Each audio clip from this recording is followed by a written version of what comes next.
Welcome to another video, and in this video we are going to learn preposition. তো চলো আর দেরি না করে আমরা প্রিপোজিশনটা দেখে নিই। তো দেখো, prepositions are those words which are used before a noun or a pronoun and denote the relation between the noun, pronoun and the other part of the sentence. আচ্ছা, প্রিপোজিশন তাহলে কোনগুলো? প্রিপোজিশন হলো সেই সব ওয়ার্ডগুলো যে ওয়ার্ডগুলো নাউন এবং প্রোনাউনের আগে বসে এবং বাক্যটার মধ্যে একটা সম্পর্ক স্থাপন করে বা বাক্যটার মধ্যে কি সম্পর্ক আছে সেটা আমাদের বুঝতে সাহায্য করে। ঠিক আছে। আচ্ছা, এরপর দেখো এক্সাম্পলে আমি লিখেছি। প্রথমে আছে ইন। ঠিক আছে, তো প্রিপোজিশন আমাদের অনেক আছে। ইন, অন, অ্যাট, এভাব, এগুলো সবই হলো প্রিপোজিশন। তো আমি বেশ কয়েকটা ইম্পর্টেন্ট প্রিপোজিশন আজকে আলোচনা করব, কারণ একটা ভিডিওতে অনেকগুলো প্রিপোজিশন তো একসাথে আলোচনা করা যাবে না। তো নেক্সট ভিডিওতে আমি ফিক্সড প্রিপোজিশন এবং বাকি যেগুলো থাকবে সেগুলো নিয়েও আলোচনা করে দেবো। তো দেখো, প্রথমে আছে ইন। ঠিক আছে, ইন এবং ইনটু দুটোই আছে, কারণ এই দুটোর মধ্যে আমাদের অনেক সময় কী হয়, প্রবলেম হয় কখন ইন বসে এবং কখন ইনটু বসে, এটা নিয়ে। তো দেখো, আমি এখানে পিকচারেকেও বুঝিয়ে দিয়েছি। ইন, ইন্ট মানে কি বলো তো, ভেতরে, মধ্যে। ঠিক আছে, দুটোর অর্থই হলো মধ্যে। আর ইনটু বোঝাবে যখন বাইরে থেকে কোনো কিছু একটা ভেতরে আসবে। ঠিক আছে, ইনটু ভেতরের দিকে। ঠিক আছে, তাহলে তখন আমরা ইনটু ইউজ করবো। আচ্ছা, এক্সাম্পলে আমরা দেখে নিই। We are sitting in the classroom. We are sitting in the classroom, আমরা ক্লাসরুমের মধ্যে বসে আছি। ঠিক আছে, বা ক্লাসরুমে বসে আছি, তখন ইন। এরপর দেখো ইনটুটা কখন হয়। The boy jumped into the river. The boy jumped into the river, তখন বসছে ইনটু। আচ্ছা, এরপর দেখো আর কখন কখন ইন বসে। ঠিক আছে, তো এই ইনটা যখন একটা বিগার প্লেস, বড় জায়গা বোঝাবে তখন ইন বসে, কোনো একটা সাল বোঝাবে তখন ইন বসে। আচ্ছা দেখো, এরপর এক্সাম্পলটা দেখে নিই। He lives at Mukherjee Nagar in Delhi. তাহলে কি, ও দিল্লির মুখার্জিনগরে বাস করে। তাহলে এখানে দেখো, দিল্লি একটা বড় জায়গা, তো আমরা ইন দিল্লি বলেছি। ঠিক আছে, কিন্তু যখন কোনো ছোট জায়গা বোঝানো হবে তখন অ্যাট বসবে। ঠিক আছে, তো অ্যাট মুখার্জিনগর ইন দিল্লি। আচ্ছা, এরপর দেখো কি বলেছে, সালের আগে। ঠিক আছে, তো সালের আগের ক্ষেত্রে বলতে এই যে দেখো একটা example. He was born in 1998। ও 1998 জন্মগ্রহণ করেছিল। ঠিক আছে, তো তখন আমরা সালের আগে ইন ইউজ করেছি। আচ্ছা, এরপর দেখো আরও কিছু কিছু জায়গায় ফিক্সড প্রিপোজিশন হিসাবে ইনটা ব্যবহার করা হয়। যেগুলো দেখো, in morning, in afternoon, in evening. মানে যখন আমরা বলবো in the evening, in the afternoon, in the evening, তখন আমরা সবসময় ইনই ব্যবহার করবো। ইনটা এখানে ফিক্সড। ঠিক আছে, অন্য কোনো প্রিপোজিশন আমরা এই জায়গায় ব্যবহার করব না। আচ্ছা, এছাড়া দেখো ইন সামার, ইন উইন্টার, কোনো সিজনের আগে আমরা ইন ব্যবহার করব। কোনো মান্থের আগে ইন জানুয়ারি, ইন ফেব্রুয়ারি। ঠিক আছে, তো আমরা ইন ব্যবহার করব।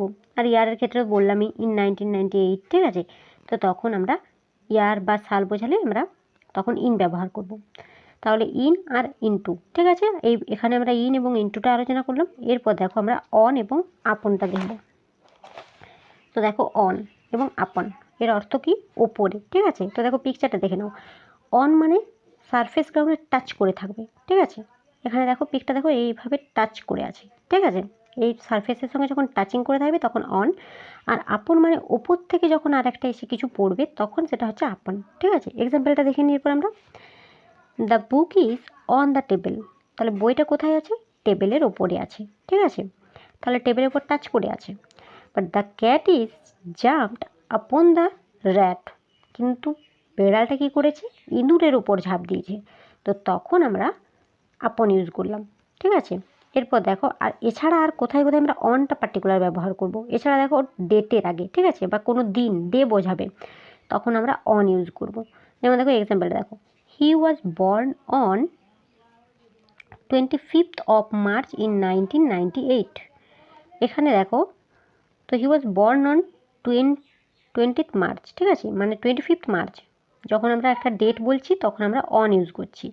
ঠিক আছে, আর দেখো তাছাড়া আর কখন বলবো, অন সানডে, অন মানডে, তখন আমরা অন ইউজ করব।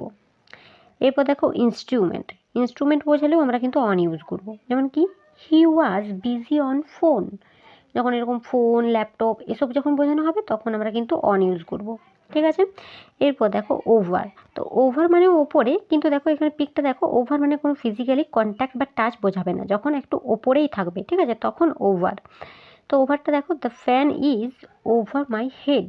ফ্যানটা কোথায় আছে? আমার মাথার ওপরে আছে। আচ্ছা চলো এরপর আমরা দেখি নেক্সট পেজে।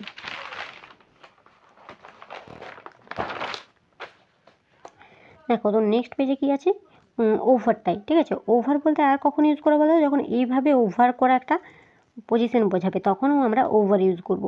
মানে এভাবে যখন যেমন ব্রিজ, ঠিক আছে, ব্রিজের মধ্যে এরকমভাবে টাচিং হতেও পারে বা নাও হতে পারে, এরকম একটা পজিশন থাকবে তখন আমরা ওভার ইউজ করব। আচ্ছা দেখো এক্সাম্পলটা দেখে নাও, তাহলে বুঝতে পারবে। The bridge is built over the river, ঠিক আছে। রিভারের মধ্যে ব্রিজটা যখন বোঝানো হয়েছে যে দ্য ব্রিজ ইজ বিল্ট, রিভারের মাঝখানে ওই ব্রিজটাকে তৈরি করা হয়েছে, তো তখন আমরা ওভার ইউজ করব। উপর দিয়ে, মাঝখানে না, উপর দিয়ে যখন তৈরি করা হয়েছে তখন আমরা ওভার ইউজ করব। এরপর দেখো আন্ডার। তো আন্ডার মানে কি? নিচে। তো দেখো এক্সাম্পলটা দেখো, the cat is sitting under the table. তাহলে বিড়ালটা কোথায় আছে? আন্ডার, নিচে আছে, টেবিলের নিচে বসে আছে। এরপর দেখো বাই। তো বাই কখন ইন্ডিকেট, বাইটা কখন ইউজ হবে না? যখন ইন্ডিকেট করবে একজন ডোয়ারকে, মানে যে কাজ করছে তার দ্বারা কাজটা হচ্ছে, তখন বাই। দেখো আমি দ্বারা লিখে রেখেছি। বাই হলো ওই বাংলা অর্থ হলো দ্বারা। তো দেখো এক্সাম্পলটা দেখো, the snake was killed by him. তাহলে কি? সাপটা তার দ্বারা হত্যা করা হয়েছিল, বাই ইউজ হয়েছে। এরপর দেখো উইথ। তো উইথ মানে হচ্ছে সঙ্গে বোঝাবে, ঠিক আছে। উইথ মানে একটা কি? Indicates the means and the equipment, ঠিক আছে। যখন কোনো ইন্ডিকেটস করবে একটা মিনস বা ইকুইপমেন্ট তখন আমাদের উইথ হবে। আচ্ছা দেখো উইথে দেখো এক্সাম্পলটা, the snake was killed by him with a stick, ঠিক আছে। তো স্নেকটাকে কি করা হয়েছে? একটা স্টিক দিয়ে তার দ্বারা হত্যা করা হয়েছে। তো কিভাবে? উইথ সঙ্গে কি ছিল? একটা স্টিক ছিল, স্টিকের দ্বারা, একটা স্টিক বা ইনস্ট্রুমেন্ট দিয়ে হত্যা করা হয়েছে। এরপর দেখো বিফোর। তো বিফোর মানে হলো কি? আগে, ঠিক আছে। দেখো ইন অ্যাডভান্স বা অ্যাট অ্যান আর্লিয়ার টাইম যখন বোঝাবে, অ্যাডভান্স আগে থেকে, তখন আমরা বিফোরটা ইউজ করবো। যেমন দেখো example, I came before you. আমি তোমার আগেই চলে এসেছি, তো তখন বিফোর মানে হলো আগে। এবার দেখো ইন ফ্রন্ট অফ, তাহলে আমরা কখন ব্যবহার করবো? ইন ফ্রন্ট অফ বলতে এখানে সামনে বোঝাবে, ঠিক আছে। ডিরেক্টলি বিফোর, একদম সামনেই, ঠিক আছে। যেমন দেখো এক্সাম্পল দেখো, don't park your car in front of my gate. Don't park your car in front of my gate, তখন আমরা ব্যবহার করব ইন ফ্রন্ট অফ, ঠিক আছে। এরপর দেখো অ্যাটটা আমরা কখন ব্যবহার করব? তো অ্যাট হচ্ছে কি? স্মলার প্লেস বোঝালে আমরা অ্যাট ইউজ করব। ওই যে বলেছিলাম এর আগের এক্সাম্পলটা, he lives at Mukherjee Nagar in Delhi, ঠিক আছে। ও দিল্লির একটা ছোট জায়গায় মুখার্জি নগরে বাস করে, তখন আমরা অ্যাট ইউজ করব। এরপর দেখো এছাড়া আর অ্যাট কখন কখন আমরা ইউজ করব, যেখানে অ্যাটটা আমাদের ফিক্সড প্রিপোজিশন হিসেবে থাকছে।